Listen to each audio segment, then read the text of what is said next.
Voilà, merci. Buonasera, bonsoir à toutes et tous. Je veux vous remercier tous pour votre présence. Je veux remercier Matteo Renzi, Armel Givert et Maxime Prévost. Nous sommes très honorés de votre présence. Nous sommes très honorés dans cet événement qui est le premier d'un parcours européen qu'en tant que démocrates européens nous allons faire. Nous allons débattre dans les capitales des différents États membres dans lesquels nous sommes représentés autour de la question agir ou subir. C'est un peu hamlétique, nous le savons, mais nous ne voulons pas que l'Europe soit les nouveaux Hamlet. Nous voulons une Europe qui décide. Nous voulons agir et pas subir, mais nous voulons savoir aussi de la part des leaders comme Maxime Prévost et Matteo Renzi, qu'est-ce qu'on doit faire pour agir et pour ne pas subir. Ça, c'est la raison pour laquelle, en tant que démocrates européens, nous sommes vraiment très, très heureux d'être ici. Et moi, je ne veux pas prendre encore plus de temps. Seulement une chose, parce que c'est un peu dans la une et dans les images de la presse italienne, mais pas seulement de la presse italienne, de la presse européenne. Et je voudrais demander pas Maxime, parce qu'il est vice-premier ministre, ministre des Affaires étrangères, donc il ne pourrait pas s'exprimer, mais Matteo Renzi, qui n'est plus, peut-être il le sera un jour, mais n'est plus président du Conseil. Nous sommes, en tant que démocrates européens, très surpris pour les pouvoirs des images. En 2016, je crois, tu étais, Matteo, à Ventotene avec François Hollande et Angela Merkel, à rendre hommage à Piero Spinelli, qui est un père fondateur de l'Europe telle que nous la voulons. Tu as été décisive dans l'élection à président du Conseil de Mario Draghi. Et Mario Draghi, il y a 3 ans, il était sur les trains vers Kiev avec Emmanuel Macron et avec Olaf Scholz. On a vu une très belle image encore, très belle image pour l'Europe, très belle image pour le monde, celle d'Emmanuel Macron, Keir Starmer, Donald Tusk et Friedrich Merz. Très bien pour l'Europe, très bien pour le monde, très mal pour l'Italie, parce qu'on ne voyait plus les présidents, parce qu'on ne peut pas dire la présidente du Conseil, elle ne veut pas, les présidents du Conseil italien, et on voudrait aussi, Matteo, que tu nous dises un peu comment nous pouvons récupérer l'Italie et comment l'Italie peut récupérer sa place dans l'Europe. C'est une priorité des démocrates européens, mais je peux vous assurer, vous le savez, c'est une priorité de tous les Européens. Donc voilà, merci à vous toutes et tous, et maintenant, c'est à vous, madame. Bonsoir à tous, merci de nous avoir rejoints nombreux. Maxime Prévost est à mes côtés, Matteo Renzi, bonsoir messieurs. Matteo, dans ton livre L'influenceur, tu qualifies Giorgia Meloni d'influenceuse. Pourquoi avoir choisi ce terme et que révèle-t-il selon toi de la nouvelle manière d'exercer le pouvoir? D'abord, merci à tous. Excusez-moi pour mon français qui c'est pas bon, c'est aussi l'anglais. Donc, mais je pense que nous pouvons parler en français et chercher d'abord expliquer toute ma gratitude pour ce que vous avez fait et que vous êtes en train de faire comme les démocrates, European Democratic Party.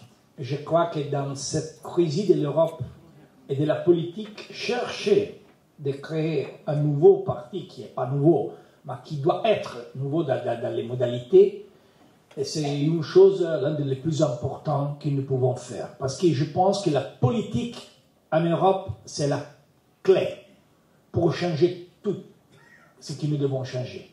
Si vous pensez que le futur sera seulement de la technocratie, si vous pensez que le futur sera seulement de la bureaucratie, nous avons perdu l'Europe. Si nous cherchons de faire la politique dans l'Europe, donc nous avons besoin de partis, nous avons besoin de démocratie, nous avons besoin des investissements dans l'éducation, dans la formation, dans les jeunes, je crois que nous pouvons jouer un rôle très important. Ta question. Giorgia Meloni a une incroyable habilité dans le management de la communication. C'est fantastique. C'est incroyable. Elle est capable de faire tout ce qui est nécessaire pour donner un message qui est le message juste dans ce moment. Elle est la meilleure communicateur du gouvernement italien dans l'histoire. Je suis désolé pour cette chose. Et pas pour moi, hein. Pas pour moi, seulement pour moi. Il y avait, vous connaissez qu'en Italie, on change les présidents du conseil très vite. Malheureusement, pas trop vite maintenant, hein, mais c'est une chose différente. Et si vous y pensez, il y avait aussi Silvio Berlusconi, qui n'était pas mon président du conseil préféré, mais qui avait une capacité de faire la communication fantastique. Giorgia, c'est mieux aussi que Berlusconi dans la communication. Mais c'est absolument rien. Rien. Nothing. Niente. Si vous allez penser, après les demi-mandats, nous n'avons pas de réformes. Il n'y a pas de réforme dans l'Italie. Il a un incroyable contrôle de la communication et je pense que celui-ci, c'est la même chose qu'ils font les influencers, qui vont prendre les moments et donner les messages que les peuples, que les followers attendent dans ces moments. Et c'est une capacité, hein? C'est très important, parce que si tu vas dire aujourd'hui, nous avons besoin de cette chose, des autres, et c'est le message qui va dans toute la communication, je crois que nous avons compris pourquoi Giorgia est la leader de l'Italie avec un bon consensus. Je dois dire des choses très vite. La première, la question de Sandro. Je crois que, je parle franchement, nous sommes entre amis et merci beaucoup pour votre temps. L'Italie a perdu son rôle. Beaucoup de personnes vont dire « Ah, mais l'Italie a une bonne stabilité. » Oui, nous avons la stabilité, qui pour l'Italie, ce n'est pas normal. Donc, nous sommes très heureux pour cette chose. Mais la stabilité, ce n'est pas un message positif si nous ne faisons pas rien. C'est immobilisme, pas stabilité. Et dans la politique européenne, nous avons perdu notre rôle parce que l'Allemagne va faire une substitution, comme dans les matchs de football. Je ne parle pas de football avec Sandro parce qu'il supporte la Juventus. Personne n'est parfait. Il y a la Fiorentina à ce moment et je suis ici avec toi. Donc c'est terrible pour moi, je pense. Mais l'Allemagne va faire la substitution, va prendre l'Italie et substituer avec la Pologne. Si vous y pensez, en 2016, après le Brexit, il y avait l'Italie, l'Allemagne et la France qui cherchaient de donner un nouveau message d'espoir, des vingtaines avec les meetings, les sommets de lutte de 2016. En 2022, Sandro a rappelé ce moment, Mario Draghi et Olaf Scholz et Emmanuel Macron ont fait ensemble les voyages avec les trains pour Kiev.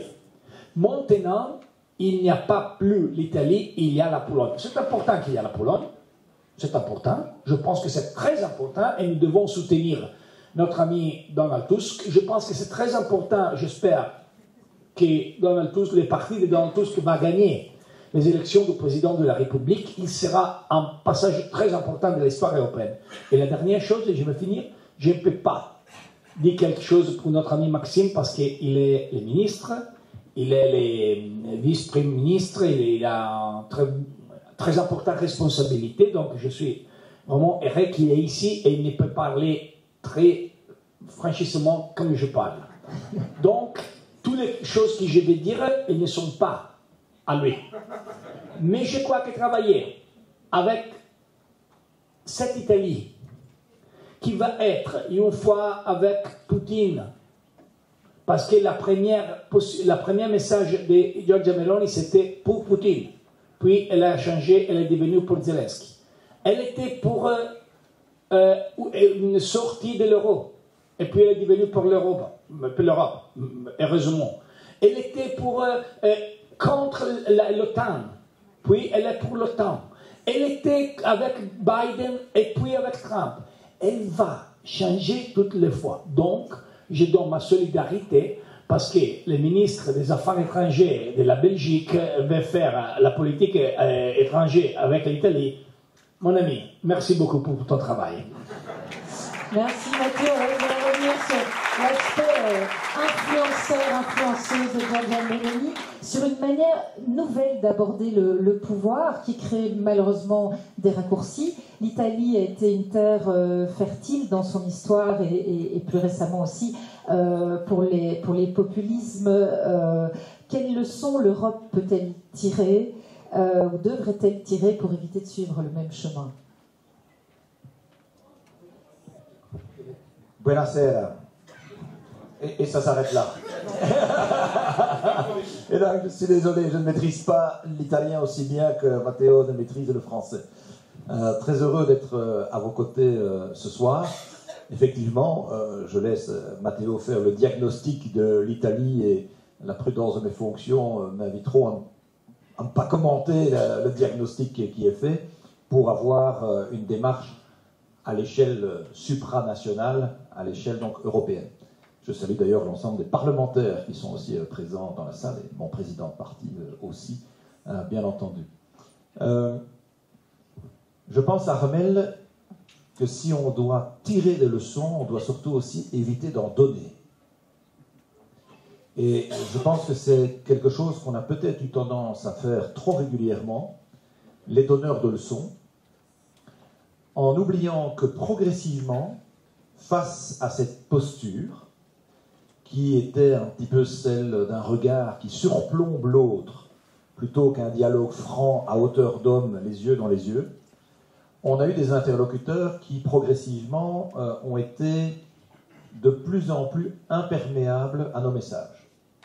On le voit beaucoup avec le continent africain, pour lequel on est parfois prompt à regretter, voire à dénoncer qu'il y ait une série de grands outils stratégiques, comme les ports par exemple, qui sont confiés tantôt à des entreprises chinoises, tantôt à des investissements russes massifs, mais en oubliant, comme me l'a dit un président africain il y a peu de temps, qu'on ne peut pas se plaindre que d'autres viennent investir quand l'Europe elle-même n'a plus décidé de le faire. Et c'est pour ça qu'on doit se réinventer urgemment un dialogue très fort entre le continent européen et le continent africain, parce que c'est le continent demain de tous les possibles, des explosions démographiques, des enjeux aussi liés aux flux migratoires, pour des questions économiques, pour des questions politiques, pour des questions climatiques. Pourquoi est-ce que j'évoque ça? Parce que longtemps, l'Europe a été en capacité d'éclairer le monde. On a perdu, il faut bien le reconnaître, ces dernières décennies, notre autonomie militaire au bénéfice des États-Unis. On a perdu notre autonomie énergétique au bénéfice soit du nord de l'Afrique, soit surtout de la Russie. On a perdu notre autonomie alimentaire en large partie aussi. On avait encore le loisir de se prévaloir d'une certaine autonomie technologique, mais qu'on a également abandonnée au bénéfice de la Chine et des États-Unis. Il nous a longtemps resté alors le fer de lance des idées. Et même ça, l'Europe est en train de le perdre, parce que quand on voit les configurations gouvernementales d'élection en élection qui gagnent maintenant un grand nombre de pays européens, on n'est même plus le continent des Lumières. Et c'est un élément qui est abordé dans ton livre, c'est tout l'enjeu de résister au populisme. Et pour ça, il faut accepter de ne pas nécessairement être populaire. Alors c'est contre-intuitif, parce que quand on fait de la politique, en général, on a plutôt envie d'être aimé. Souvent d'ailleurs, il y a un petit trouble égotique ou de santé mentale derrière ça, sinon on ne ferait pas de la politique. Toi qui étais arbitre de foot, je pense... J'étais. Voilà, comme je le fus aussi, je dis toujours, c'est une très bonne école. J'ai été aussi quand j'étais plus jeune. Fantastique. J'ai dit, c'est une bonne école parce que c'est là que j'ai appris à me faire insulter. Mais après, on doit être en capacité d'avoir des générations d'hommes et de femmes politiques, y compris pour les nouveaux visages qui viennent de la société civile et qui assument des responsabilités demain, qui arrivent à encaisser aussi la rugosité de cette communication totalement libérée sur les réseaux sociaux. Quand vous faites de la politique, au départ, vous n'imaginez pas la violence qui l'accompagne. Et le drame, c'est que les citoyens se plaignent souvent que ce sont les mêmes visages que l'on voit, qu'il n'y a pas assez de renouvellement, Mais tous les nouveaux qui arrivent sont tellement vite dégoûtés que finalement, quels sont ceux qui restent? Ceux qui ont le cuir tanné parce qu'ils sont déjà là depuis plus longtemps. Et donc, on réalimente finalement le maintien de celles et ceux qui ont décidé depuis longtemps de faire fi de toutes ces critiques. Donc, je pense qu'il y a un vrai enjeu, c'est celui d'oser, comme l'a dit Jean Birnbaum dans son essai il y a 2-3 ans, le courage de la nuance. On s'est retrouvés, nous, comme formation centriste, confrontés aussi à cette question lors de notre processus de transformation et lors de la dernière campagne, en étant heurtés par tous ces populismes. Et je suis de la génération de Joëlle Milquet, je reconnais qu'elle m'a formé, et bien. Et donc, de longue date, on n'a jamais su s'inscrire dans une démarche visant à flatter l'opinion publique, et encore moins dans la part la plus sombre de chacun, juste pour faire des voix. Et face à la manière dont les populistes utilisent les réseaux sociaux, soit vous faites de la surenchère, en essayant vous-même de vous faire une petite place, en essayant d'être encore plus caricatural, encore plus dans le slogan, et finalement vous donnez raison à celles et ceux qui utilisent ces armes du raccourci. Soit vous prenez le contre-pied en acceptant une chose, c'est d'être conscient que vous ne pourrez plus plaire à tout le monde. Mais parfois, en ayant cherché à plaire à tous, on n'a plus à plus personne.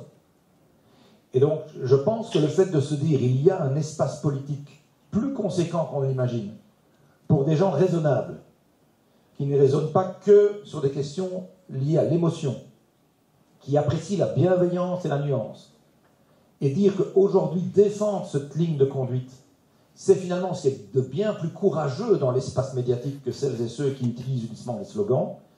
Ben, la démonstration a été faite en Belgique francophone que ça parle au cœur et au cerveau d'une partie significative de la population. Pas de tout le monde, on n'y arrivera jamais, mais au moins d'une portion importante qui permet alors de continuer de marcher sur ses deux pattes avec de la dignité, avec des valeurs et avec des résultats. Parce que ce que les gens attendent aussi, c'est qu'on délivre, qu'on fasse. Et c'est cela que on avait pu résumer à travers 3 petits éléments de wording, qui étaient de voir loin, parler vrai, agir juste. Et c'est d'ailleurs largement inspiré de Michel Rocard, rendons à César ce qui est à César. Mais je pense qu'on a besoin de construire un discours qui parle aux prochaines générations plutôt qu'aux prochaines élections. Et assumer que les temps sont durs, les gens sont conscients, et que si on fait des réformes, c'est parce que c'est nécessaire. On préfère tous être Père Noël plutôt que Père Fouettard. Mais à un moment donné, il faut être réaliste. Et je pense que le seul moyen, Armel, de contrer l'émergence du populisme, c'est en ne se battant pas avec les mêmes armes. C'est en prenant le contre-pied, en osant avoir quelque chose de plus nuancé qui parle aux neurones et au cortex des gens, plutôt que de flatter la part sombre de chacun. Ça, c'est tellement facile, mais ce n'est pas digne. Et je crois que ça, c'est vraiment ce qui qualifie aussi les démocrates. D'ailleurs, vous avez, ceci dit, vraiment une équipe très active sur les réseaux sociaux. Je le vois bien à chaque fois, surtout ce qui est Instagram et autres, mais avec des messages qui sont clairs, des images qui sont chocs, comme dirait Paris Match, mais aussi avec un message qui a du sens.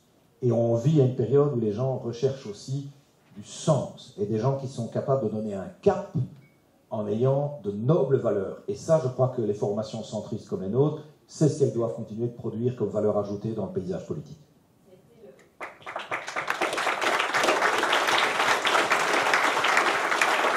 Et ça a été l'ancrage et le discours mené par les engagés qui ont fait cette remarquable percée en Belgique, un message d'empathie en lien réel avec la population. Est-ce que en Italie, avec Italia Viva, ce centre pragmatique et réformateur, c'est la voie qu'il a empruntée, c'est la réponse au populisme? J'espère. J'espère pour le futur. Nous avons une histoire qui est une histoire très particulière. Nous étions dans les centres gauche avec les partis démocrates. Quand nous avons eu la responsabilité de faire le gouvernement, nous étions aux 40 personnes. Aujourd'hui, nous avons perdu beaucoup de ces consensus et nous sommes dans un petit parti. Et donc, tu peux dire, ah, vous avez perdu votre défi. Vous étiez dans un rôle de grande responsabilité. Nous avons fait beaucoup de réformes, peut-être too much, parce que je crois que nous avons exagéré avec notre profil réformateur. Puis, quand nous avons perdu, nous étions devant des différentes possibilités, des différentes alternatives.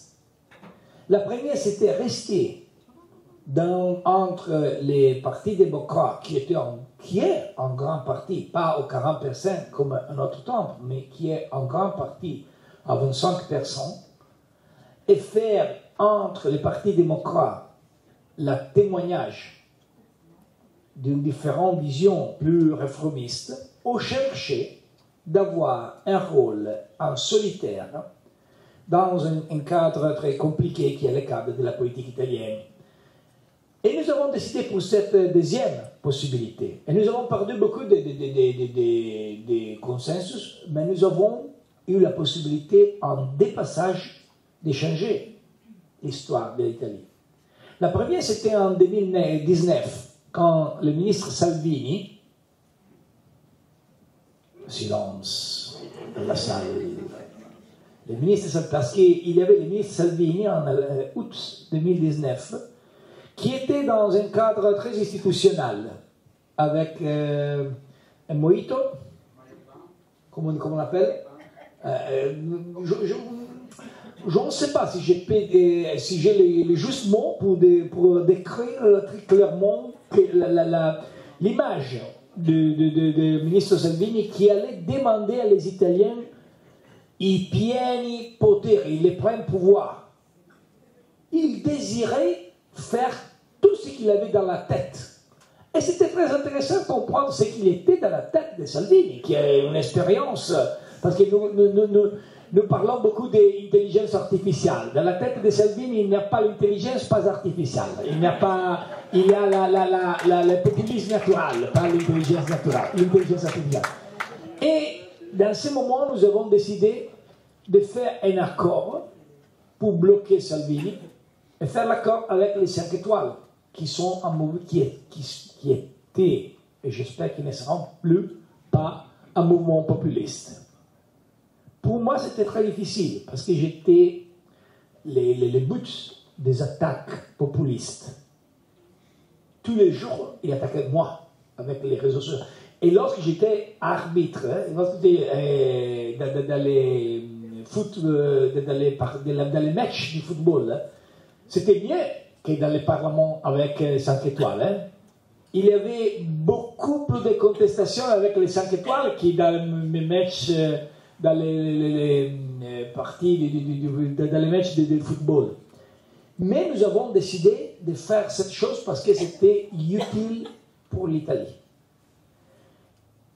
En 2021, nous avons décidé de faire une opération différente et chercher de remporter une présidence du Conseil plus importante qui était la présidence de Mario Draghi. Et nous avons perdu beaucoup de notre consensus parce que nous avons travaillé pour cette chose. Nous n'étions pas populaires. Mais entre le choix, être populiste ou être dans les justes, nous avons cherché de faire une chose très difficile à faire. Nous l'avons fait. Aujourd'hui, quelle est la situation en Italie? Je crois que nous avons une situation dans laquelle Giorgia Meloni continue. Nous avons parlé de Giorgia Meloni, ce n'est pas nécessaire de parler encore. Je crois qu'il y a ce grand storytelling narratif à propos de Giorgia Meloni. C'est vraiment là. Je pense que, comme toutes ces situations, les influenceurs, vous connaissez, je ne sais pas quand, mais je suis sûr qu'il arrivera le moment de la vérité, aussi pour l'influence. Et pour les Italiens, vous vous souvenez de ce qui s'est passé à Chiara Ferragni, la collègue de Giorgia Meloni, donc l'influence la plus importante avant Giorgia Meloni. C'è un Pandoro che l'aspetta. Torna Giorgia, stai tranquillo, l'Italian translation Pandoro, quelle est la translation de Pandoro? Ah, c'est pas mal, hein, que c'est mon langage préféré. Pandoro, c'est les gâteaux, et il y a une histoire de l'influence, c'est pas possible à expliquer. La situation, c'est que dans l'histoire, il y a pour les influenceurs un moment de la vérité. Et je pense qu'il arrivera. Quelle est la situation? Nous avons une loi électorale, pas facile, dans laquelle notre 2, 3, 4%, c'est décisif pour la victoire. Et donc, le paradoxe, c'est que nous n'étions pas aux 40%, nous n'avons pas la possibilité de faire les présidents du Conseil ou d'avoir une responsabilité importante, mais nous pouvons travailler à créer une coalition qui est capable de gagner les prochaines élections, qui seront en 2027. Donc, je crois que nous pouvons travailler dans la juste direction. Mais, et je vais terminer, il y a un cadre compliqué parce que nous avons l'Europe aujourd'hui a un nouveau leader, je crois, qui est Friedrich Merz. Je suis très clair. Il n'y a pas la possibilité d'avoir une Europe solide sans une Allemagne solide. Ok? Ceci, c'est mon opinion. Et donc, Merz, nous allons le vérifier, ce qu'il va faire. Nous ne pouvons connaître aujourd'hui. Il a commencé il y a une semaine. Pas bien pour les problèmes parce que nous avons fait les Made in Italy, qui nous avons exporté, c'est aussi l'instabilité et les votes de confidence. Nous avons fait les exports du Made in Italy, la coalition, en Italie on dit franchi tiratori, nous avons une très bonne expertise sur cette chose. Mais en 2027, nous avons les élections en France, et je pense que nous devons donner un grand merci à le président Macron pour ce qu'il a fait, mais aussi je suis très préoccupé pour ce qui peut changer en France. Ils seront les élections les plus importantes, et ils seront à mai, après 2027. L'Italie va voter dans plus ou moins, je crois, dans la printemps de 2027. En théorie, les élections seront en septembre, mais je crois oui, nous aurions une anticipation de quelques mois. Donc, je crois que si l'Allemagne va faire les gouvernements de 4 ans, si la France va changer le président de la République, et si l'Italie va faire ce que je crois nous ferons, c'est-à-dire une compétition, vraiment, si nous allons tous ensemble, nous allons gagner. Aller ensemble, ce n'est pas facile, mais c'est nécessaire, parce que l'alternative, c'est la Meloni, qui est vraiment dangereuse, pas pour la démocratie européenne, mais pour l'économie italienne. Giorgia Meloni, c'est dangereuse pour l'économie de notre pays, parce qu'elle ne fait pas rien. Je crois que nous pouvons gagner les élections. La question, c'est qui, pour maintenant, la première chose importante sera l'élection du président de la République en Pologne. Très important parce que si Tusk va gagner, pas lui, mais son parti, je crois qu'il y a une très forte alliance entre l'Allemagne, la France et la Pologne. Si dans cette semaine, nous avons quelques bonnes nouvelles d'Istanbul, jeudi, pour la Russie et l'Ukraine, de Riyad pour la Palestine et Israël après les rendez-vous entre Trump et les leaders de MBS, Tamim Al-Thani et Sheikh Mohammed, si la paix entre l'Indie et le Pakistan, qui est très important, je vous en prie, c'est très important, va consolider, je crois que l'Europe a une extraordinaire possibilité de retourner à jouer un rôle. Mais nous avons besoin des leaders, pas seulement des followers. Celle-ci, c'est la chose des réseaux sociaux. Nous avons besoin pas seulement des personnes qui vont dire oh, like, je love, j'aime, mi piace, I like it. Non, nous avons besoin de quelqu'un qui est capable de donner une stratégie. Et j'espère que aussi notre parti européen, qui n'était pas le plus grand pour le moment du Parlement européen, peut jouer ce rôle comme vous avez fait, pas avec la majorité, mais avec l'accord de coalition dans votre pays. Donc vous êtes très important dans cette saison. Je pense aussi que l'Italie, en ce moment, s'il va retourner, si l'Italie fait l'Italie, c'est très bon pour toute l'Europe. Parce que l'Europe, au moment où je vais terminer, l'Europe, c'est pas seulement une liste de choses à faire. L'Europe, c'est un ensemble de valeurs. Et l'Italie a des valeurs qui ne dépendent pas des singles gouvernements. Aussi, si la Meloni va rester pour 5 ans, 10 ans, 15 ans, j'espère que non, mais aussi, si elle va rester, les valeurs de l'Italie sont plus grandes des single gouvernements. Et donc, l'Europe a besoin de l'Italie exactement comme l'Italie a besoin de l'Europe.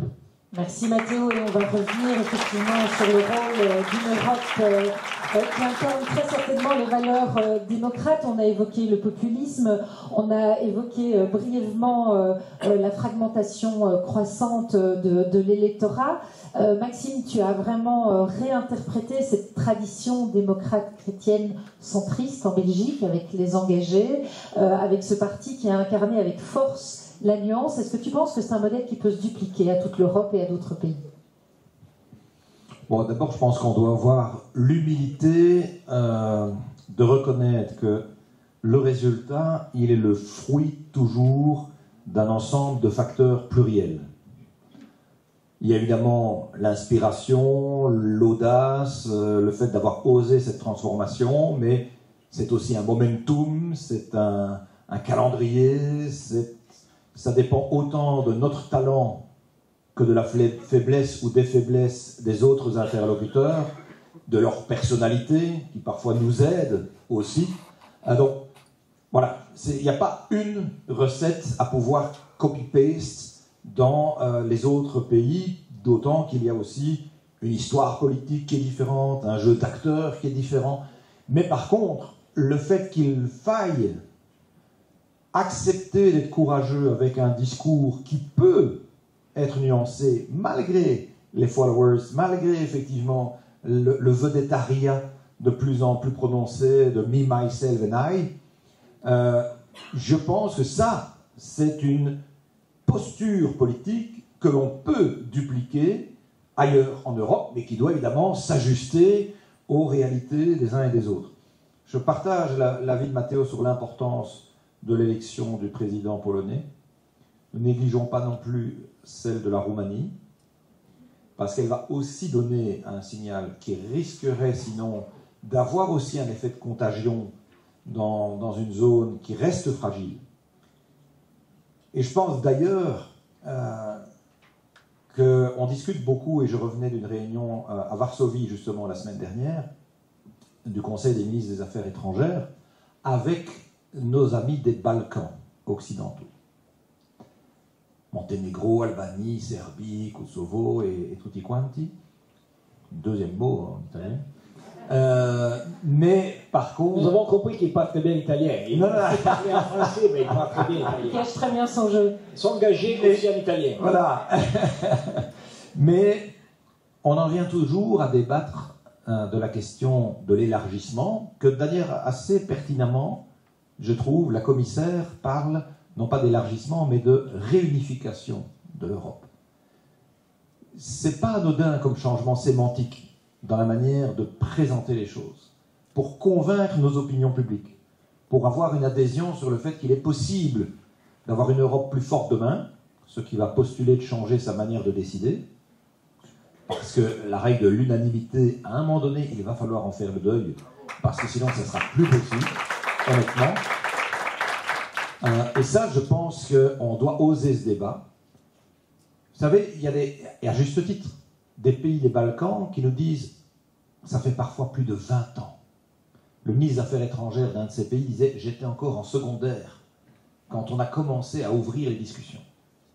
Imaginez quelle est la résilience de leurs opinions publiques 20 ans, 25 ans plus tard, en ayant toujours le sentiment qu'ils ne sont pas encore suffisamment aptes à pouvoir franchir une porte. Ça confère parfois à l'humiliation. Et il faut faire attention alors qu'il n'y ait pas un retournement des opinions publiques. Parce qu'on ne peut pas en même temps souhaiter qu'elle se détourne de la Russie et de son influence géopolitique, et en même temps, nous, à chaque fois... Alors c'est vrai, évidemment, qu'il faut que ça se fasse sur base de mérite, les enjeux de l'état de droit, etc. Mais parfois, c'est en les acceptant plus rapidement que l'on peut nous-mêmes être un facteur d'accélération du tempo d'une série de réformes. Sinon, parfois, ils se disent, à quoi bon? On nous fait quand même attendre dans l'antichambre des années de plus. Et puis, je crains que même si certains de ces pays ne sont pas encore hyper alignés sur tous les critères qui sont attendus de l'Europe, les considérations géopolitiques d'aujourd'hui nous amènent à devoir aussi accepter peut-être un peu plus de flexibilité pour être certains qu'ils vont basculer du bon côté de la force. Et ça, je crois que c'est une vraie réflexion que l'on doit avoir à l'échelle européenne, parce que on le voit, on était vendredi à Lviv en Ukraine, jour de la fête de l'Europe, pour pouvoir volontairement, symboliquement faire un pied de nez à la grande parade de propagande et de gloire russe, mais en même temps, on avait aussi le président slovaque qui était là-bas. Ça envoie quand même des messages un peu compliqués et ambigus. Et on l'a dit aussi à certains pays des Balkans. Et donc, je pense qu'on doit être vraiment dans une démarche où unifier plutôt qu'élargir est important, mais ça veut dire aussi moderniser la gouvernance de l'Europe. Le modèle est essoufflé dans sa capacité de prendre des décisions stratégiques, rien que même sur le dossier Gaza-Palestine. Rien que sur le volet de l'aide humanitaire de ce dossier Gaza-Palestine. C'est extrêmement compliqué. Moi, j'ai fait un coup de gueule sur le sujet la semaine dernière, en disant l'Europe est trop silencieuse. C'est pas acceptable. Mais on a aussi des opinions publiques qui sont très différentes. Quand la Hongrie, effectivement, déroule le tapis rouge pour Netanyahou, d'autres pays qui sont dans sa zone d'influence ne sont pas très loin de penser de manière similaire. Puis vous avez les culpabilités historiques. Tout ça ne permet pas de s'exprimer parce qu'il n'y a pas de consensus, il n'y a pas l'unanimité. Mais je pense qu'on le voit bien dans une série de dossiers. On doit pouvoir demain se dire que des coalitions of the willing, qu'on est en train de faire à chaque fois maintenant, c'est le terme, pour dire qu'on avance en ordre dispersé avec des groupes qui ne sont pas toujours les mêmes en fonction de la nature, ça devient indispensable. Indispensable. Donc il y a un vrai enjeu de gouvernance, il y a un vrai momentum géopolitique, mais dans tous ces pays-là, même si on doit tenir compte de leur propre réalité, être aligné avec ces valeurs, c'est important. Je rappelle que nous sommes nouveaux chez les démocrates. Pendant des décennies, ma formation politique était au PPE. Plus grand, plus puissant, plus influent, et donc on pourrait se dire, finalement, autant rester là. Mais si vous voulez être crédible dans les messages que vous diffusez, il faut que vous soyez aussi aligné pour pouvoir incarner un message. Parce que s'il y a une chose qui est vraiment un élément dont j'ai la forte conviction, c'est que face au désespoir des citoyens qui croient de moins en moins dans les partis politiques, la seule chose dans laquelle on arrive encore à les convaincre d'être dans l'adhésion des idées, c'est les personnes. Ils croient encore dans les personnes, plus que dans des partis. Mais pour qu'ils croient dans les personnes, il faut qu'ils ressentent la sincérité des personnes et la cohérence entre ce qu'ils disent et ce qu'ils font. Et c'est pour ça que nous devions changer de crèmerie, pour pouvoir effectivement être alignés entre ce que nous disons, ce que nous incarnons, parce qu'il faut reconnaître que les orientations politiques, pour des calculs arithmétiques de conservation de la grande puissance du PPE, n'étaient plus de nature à nous mettre à l'aise. Et je pense qu'on a gagné en crédibilité, peut-être pas en influence, mais en crédibilité, et en plus avec un député au taquet. Voilà. qui a participé à redonner sa lettre de noblesse à la politique, puisque c'est vraiment le credo de Maxime comme président des engagés, redonner de la noblesse à cette politique. Est-ce que la politique de la complexité, elle a un avenir comme force européenne face au contexte géopolitique mondial? Je crois que nous sommes dans une situation. Je crois que vous avez du temps très. Je ne sais pas combien de temps vous avez, mais.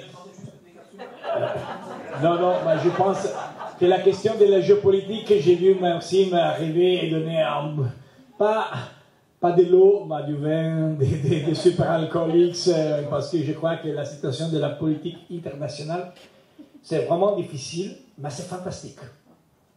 Je pense que vous imaginez que je suis vraiment fou. Et c'est vrai.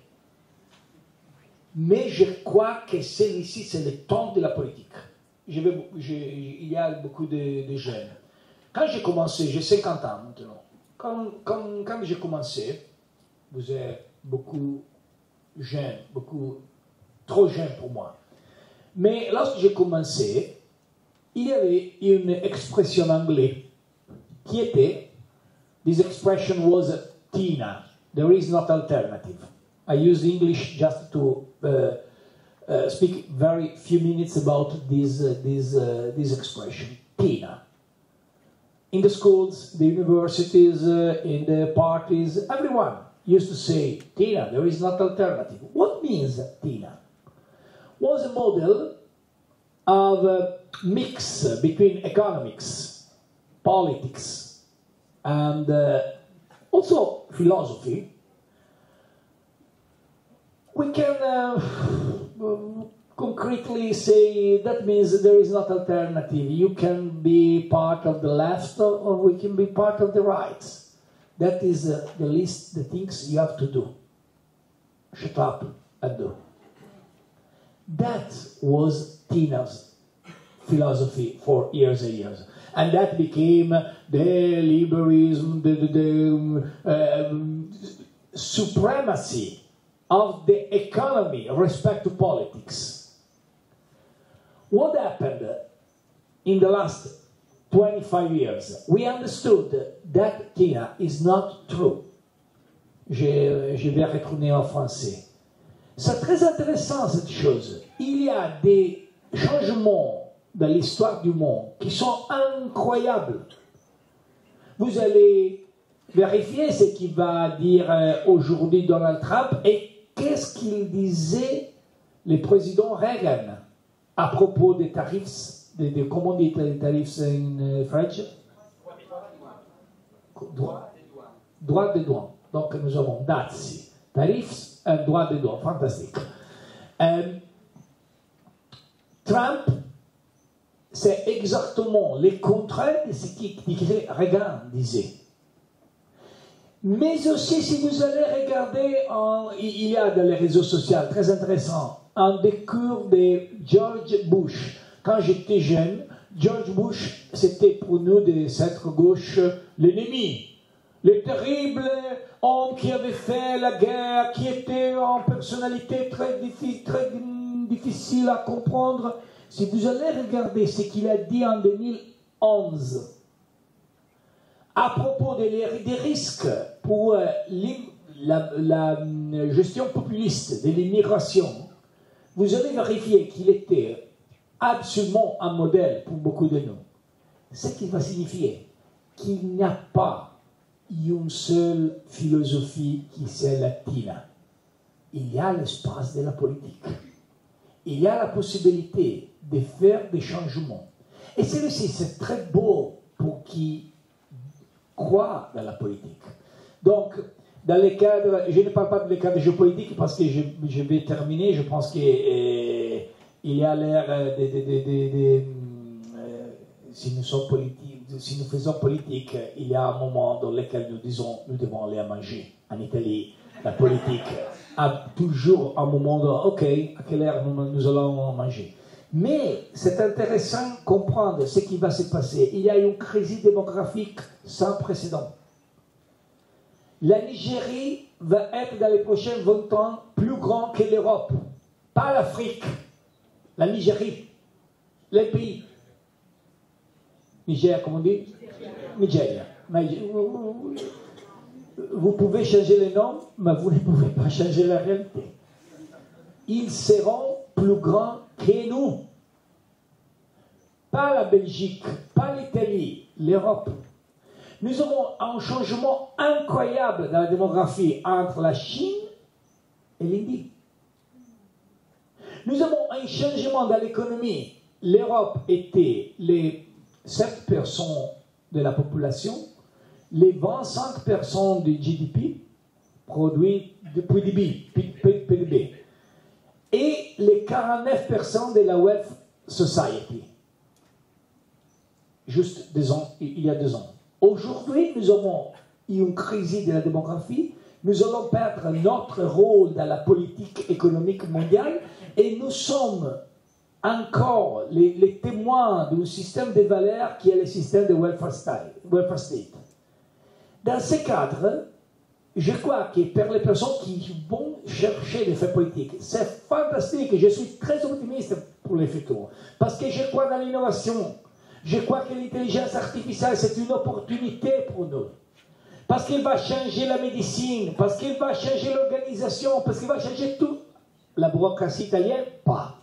Mais le reste, tout va changer avec l'intelligence artificielle. Mais nous devons faire un effort pour prouver à jouer un rôle aussi dans les problèmes qu'il y a. Et je vais vraiment terminer. Je suis catholique.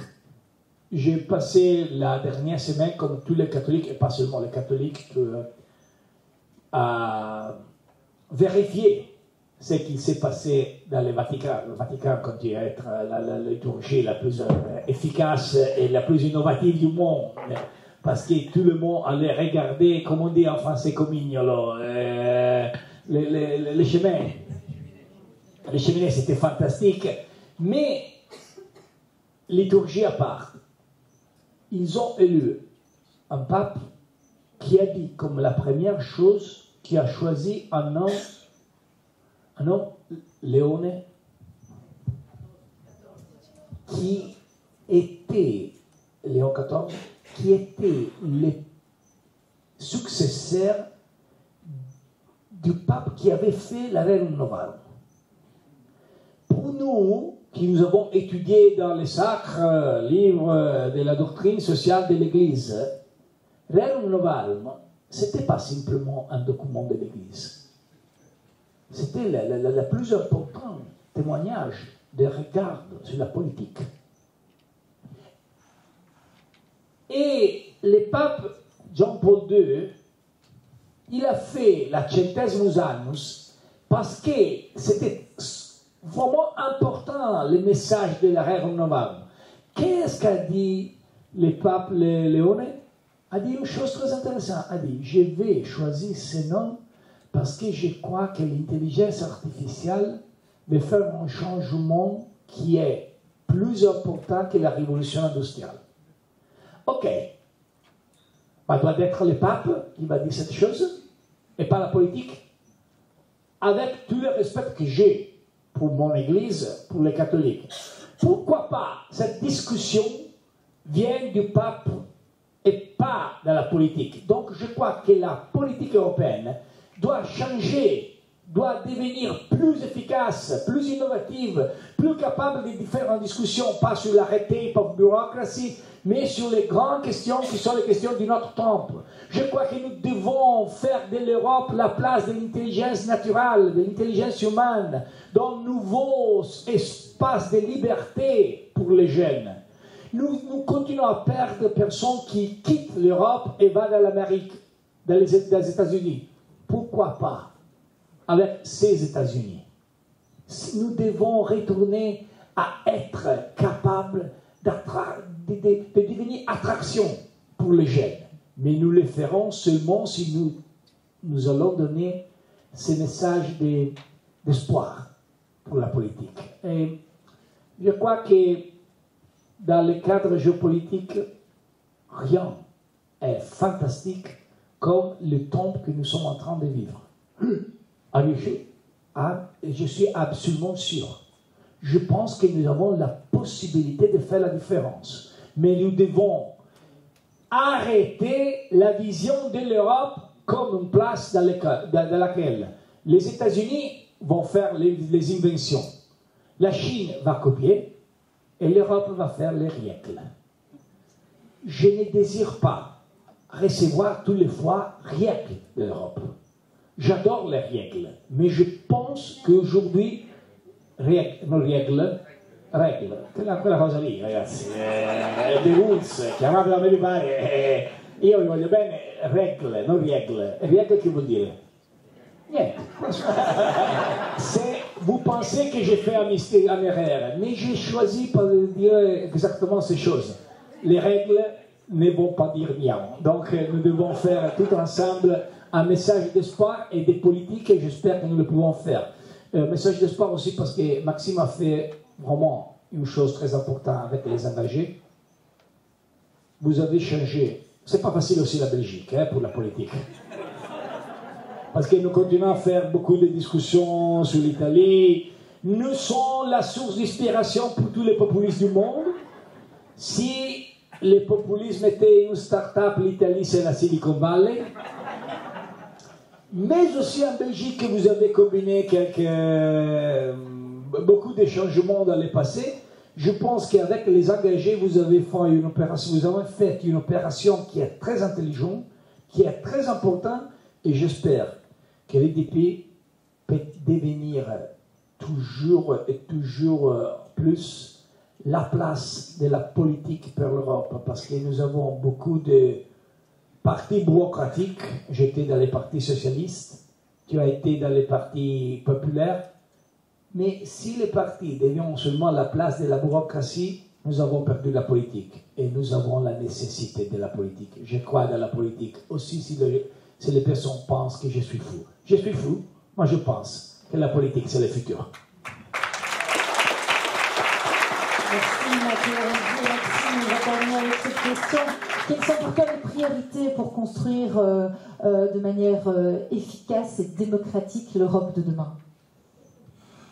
Bon, on risque de me répéter, je pense qu'il n'y aura pas une Europe de demain qui produira les résultats attendus pour son redéploiement de prospérité et de bien-être si elle ne revoit pas sa gouvernance. Parce que sinon, on pourra faire tous les discours que l'on veut, faire des plans sur la comète. Si on ne revoit pas à un moment donné notre capacité de décision, ça veut dire accepter aussi une part de transfert de souveraineté nationale à nouveau vers le niveau européen. Alors je pense qu'on va se paralyser.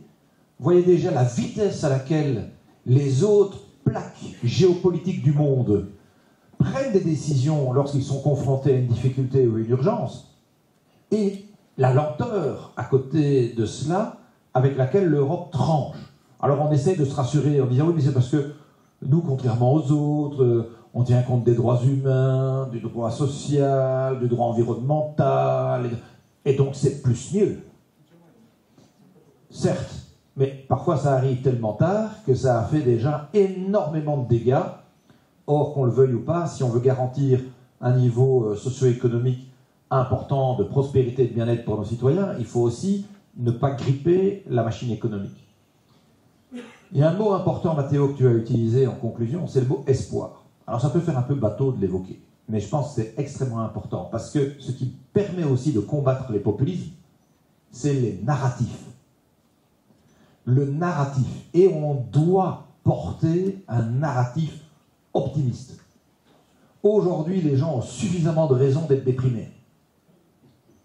L'actu, tous les jours, leur rappelle finalement qu'ils ont de la chance de pouvoir être devant leur écran de TV et de suivre toutes ces mauvaises nouvelles.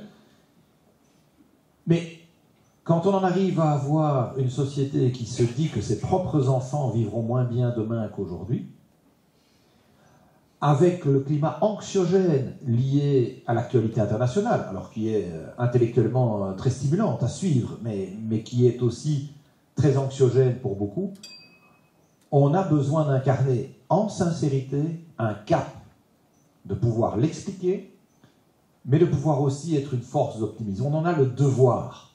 Parfois on me demande, est-ce que vous êtes optimiste par rapport à telle évolution? Je dis, j'en ai en tout cas le devoir. Ça ne sert à rien de pleurnicher. Les gens attendent de leurs leaders qu'ils incarnent une force de tout temps.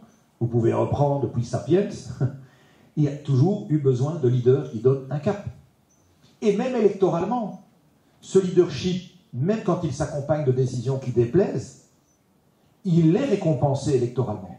Parce que les gens sont aussi rassurés d'avoir des leaders qui sont capables d'assumer des discours, des postures, de mettre en œuvre des réformes. Il faut juste qu'on n'oublie pas de se préserver la capacité de les expliquer et le calendrier, parce que si parfois on fait tout trop vite, tout de suite, on perd alors l'adhésion, même quand les réformes étaient justes. Et ça, c'est aussi un élément auquel nous devons être collectivement attentifs. Alors, si Tina disait « there is no alternative », il ne faut pas non plus Tino. Je ne parle pas de Tino Rossi. Je parle de « there is no optimism ». Non, on a au contraire le devoir d'incarner cette capacité d'être dans un narratif qui va porter les gens, qui va convaincre les gens. Si on n'est que dans du factuel, dans des réformes parce que les chiffres les imposent, et qu'on n'accompagne pas ça d'un narratif qui explique pourquoi la réforme est nécessaire, pertinente, si pas tout de suite, à moyen ou à long terme, alors je pense qu'on fera nous-mêmes le jeu des populistes. Et c'est là où on doit effectivement être très attentif à cette question, et je pense que de l'enthousiasme, on en a. Vous ne pouvez pas faire de la politique sans enthousiasme. Sinon, franchement, faites autre chose. Il y a beaucoup de choses passionnantes à faire, autres que la politique, j'en suis convaincu, mais il faut pouvoir le faire avec de l'enthousiasme et avec des convictions. Même si vous allez être querellé, même si vous allez être raillé, moqué, insulté, bon, c'est pas évidemment la partie la plus agréable de l'engagement politique, mais à partir du moment où vous obtenez des résultats, que vous ayez de l'impact, alors vous avez rempli votre contrat. Et ça, je crois que c'est ce qu'on doit faire, en tout cas, c'est re-signer des contrats de confiance avec les citoyens. Merci. Je crois que cet entretien s'achève ici. Je retiendrai quelques mots, le sens, l'alignement, la réunification, l'espoir. Et je crois que c'est Yvan Verhofstadt, président des Engagés, député européen, qui va conclure cet entretien que vous menez de main de maître. C'est très inspirant de vous écouter. Je vais te céder ma place, Yvan. Je la cède avec plaisir. Très attentif à ce genre de choses, et surtout merci déjà Armel. Alors vous avez dit beaucoup de choses. Je suis arrivé 2 minutes en retard, mais j'en ai retenu quelques-unes, et j'ai commencé par un petit clin d'œil. Vous avez commencé par dire si nous allons ensemble, nous pouvons gagner. Alors j'ai 2 choses à dire par rapport à ça. C'est qu'il nous manque quelques Italiens aux démocrates. Et que l'histoire nous enseigne que la prochaine fois, vous devez absolument être unis. Et si tel est le cas, les Italiens, pour pouvoir nous aider, je suis convaincu. Je ne vais pas lancer la polémique, mais c'était un petit clin d'œil. Je vais donner un nom du numéro de téléphone, si tu veux. Les Italiens, c'était pour le clin d'œil. C'est qui s'est passé. Mais il y a une deuxième chose que je tiens quand même à vous dire, c'est que la dernière fois que nous avons eu un invité de marque en Belgique, qui faisait partie des démocrates, une semaine après, il est devenu Premier ministre français. Donc ici, ça sera peut-être un petit peu plus long, mais c'est tout le mal que je vous souhaite. Pour le reste, je voudrais reprendre peut-être ce que Maxime a dit avec les trois parties qui me semblent vraiment résumer bien l'échange que l'on a eu aujourd'hui, qui est le premier point, c'est voir loin. Et je pense en effet, et vous l'avez dit, la question clé qui est fondamentale, c'est de ne pas le lundi être pour Poutine, le mardi être pour Zelensky, et voir loin, c'est ça, pas en fonction de la mode ou du cours d'eau, d'aller au fil de l'eau, mais c'est d'avoir une vraie vision cohérente sur le long terme, et je pense que ça, c'est la base de toute politique. Le deuxième point, et vous en avez parlé aussi, c'est parler vrai, et je pense qu'on est dans un moment fondamental par rapport à ce parler vrai, aussi par rapport au danger qui est mis sur la presse, qui est mis sur les universités, et qui est mis sur la vérité. Et je pense que c'est une des marques de populisme, c'est qu'à un moment donné, la vérité n'a plus de valeur, et je pense que ça, c'est un des vrais dangers que l'on doit absolument combattre, et c'est pour ça que ce point, en cohérence et en intelligence, il ne faut pas prendre uniquement nos électeurs, et tu le disais, pour des followers, mais aussi être capable de leur parler au cerveau, et de rétablir la valeur de la vérité. Et je pense que c'est un deuxième élément qui est très juste. Et le troisième que tu citais, c'était agir juste. Et je pense qu'un des dangers, et c'est ce un peu qui se retrouve en filigrane dans le livre aussi, un des dangers, c'est que le marketing a pris possession d'une partie de la politique.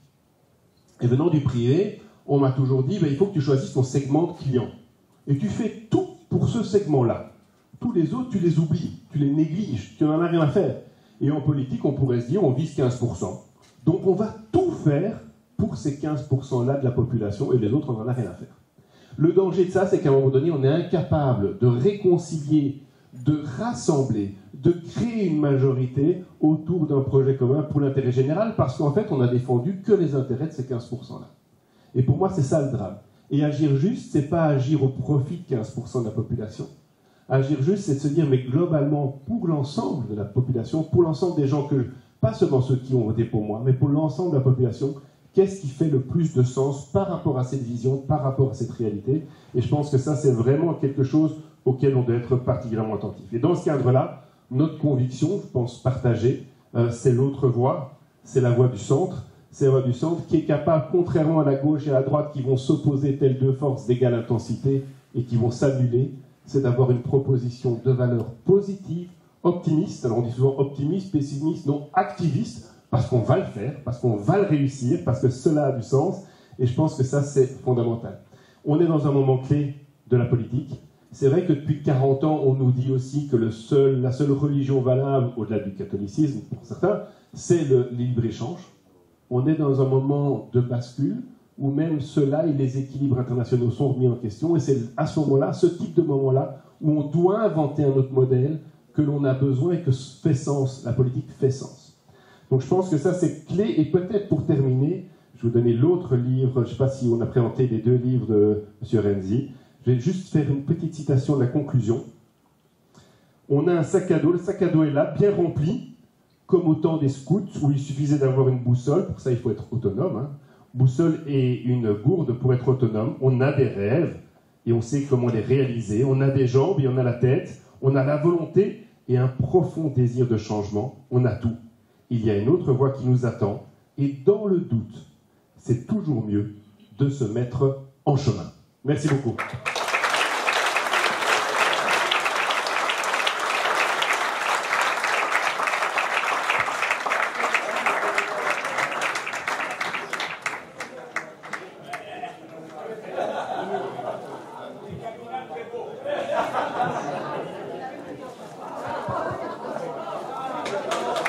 Merci Armel.